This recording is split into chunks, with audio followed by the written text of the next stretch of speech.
ပြန်ဆောင်နိုင်မို့ရာလူတွေကဘာကတကယ်ချာနာခတ်လက်ခနာတော့တတိယမိမှာပါတငယ်ချင်းတွေပေမလေး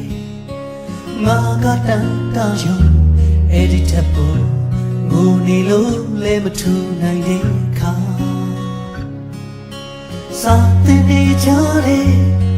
ကြောင့်ကိုပြန်မြင်အောင်ကြည့်တော့ဒီနေ့အလွန်နဲ့ဝမ်းနေပြီပြန်နေအဲ့ဒီချိန်ဒီတော့ငါရောက်မချေဖြူတဲ့ဒုစိတ်တွေခုတော့ဒီရာရာအားလုံးပြောင်းလဲနေဒီနေ့ပြန်တွေ့တော့တွေ့မှာပါလောကကြီးရဲ့တောင်တနေရာတော်ဝင်ကိုစီချေပြောင်းနိုင်ဖို့ထမ်းရွက်ကြတဲ့အချိန်တိုင်းမှာကိုချိုးလဲရှိစေကွာသူများတွေတွေ့လဲငယ်များပါယုံကြည်ပါတဲ့တငယ်ချင်းတို့စိတ်ဓာတ်တွေဘုံမြတ်တာ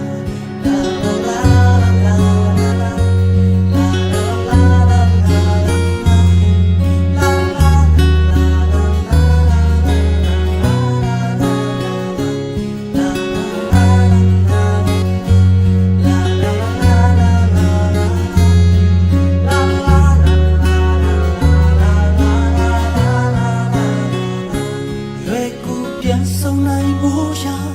တို့တွေကဘာကတကယ်ချာနာခတ်လက်ခနာတော့တတိယမိမှာပါတငယ်ချင်းတွေပေပါလေငါကတန်တာရှိအဲ့ဒီထပ်ပေါ်ငိုနေလို့လည်းမထူနိုင်တဲ့ခါစာတင်နေကြတယ်ကြောင့်ကိုပြန်မြင်အောင်ကြည့်တော့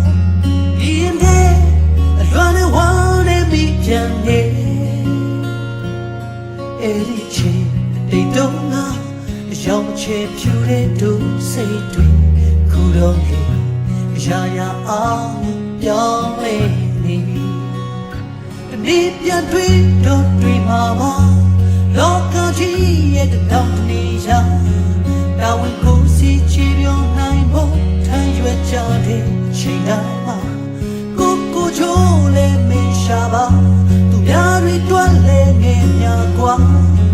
ယုံကြည်ပါရဲ့တငယ်ချင်းဘယ်ပါရဲ့မအမနော်ညအဲ့ဝဲအိမ်စီနဲ့လမ်းနိုင်နောက်ဆက်တော့မင်းငါတို့ရဲ့ချမယူငါတို့မယူနောက်ဆက်ရဲ့တရားအရင်မြင်မြင်ရောက်လာတာပဲလူတို့ရတဲ့ချိန်ကြီးတူမသွားစားခဲ့ရတယ်အကုန်လုံးတတိယနေနေနော်တို့ချမကြီးဘယ်နေရာပဲရောက်ရောက်စိတ်ထားကောင်းတဲ့လူသူစင်းတဲ့လူကိုအမြင်နဲ့ကိုစောင့်ရှောက်မဲ့လူနဲ့ပဲတွေ့ပါစေညီမနဲ့ကေဘယ်ကိုမောင်လေးလို့ကိုညီမလေးလို့မြေဆောက်ရှောက်ခဲ့ရတယ်တတိယနေနေတော့ပြမကောင်းကြကိုကောင်းကြောင်းနေပြောရတယ်တတိယနေမခိုင်အခုပေါ့နော်အဲ့တနေ့အောင်သွားရမယ်အားလုံးတို့ကျေးဇူးတင်ပါတယ်ကျွန်တော်တို့ကိုမိမလေးမျိုးချစ်ပေးတယ်ဂရုစိုက်ပေးတယ်အားလုံးတို့ကျေးဇူးတင်တယ်အလုပ်မှလည်းအကောင်းဆုံးပေါ့နော်အကောင်းဆုံးလုပ်ပေါ်တိုင်ပတ်တယောက်ဖြစ်ပြီးတဲ့အတွက်ကျေးဇူးတင်နေခုဆက်ပြီးတော့တောင်းမယ်ပေါ့နော်အနာကဒီနေ့မှလည်းဆက်လာရအားလုံးစည်ပါစေလို့နော်မောင်ကြီးကဆုတောင်းပေးပါလေလို့မခိုင်ပေါ့နော်မခိုင်အကောင်းဆုံးချစ်မဆွဲလေးရုံနဲ့မခိုင်တော့တခြားသူတွေနဲ့တွေ့တဲ့အခါမှာလည်းမခိုင်ရလို့လူတွေနဲ့တက်အောင်တောင်းရပြေးပြကြလို့မခိုင်တော့ဘာမှတွေ့ဘူးပြောကြမရှိပေါ့နော်ပြင်ကြည့်ပါတယ်ဆိုတော့အကောင်းဆုံးဖြစ်ပါစေအမြင်နဲ့တွေ့ချင်ပါတယ်အားရအချင်းချင်းလာလေးပါဆိုတော့ဂရုစိုက်ပါဒီတာကိုဂရုစိုက်ပါကျမကြီးကျမရေးပေါ့နော်ဂရုစိုက်ပါနော်မခိုင်ချစ်တယ်အမတရားလူမျိုးပေါ့နော်ဒါပါပဲ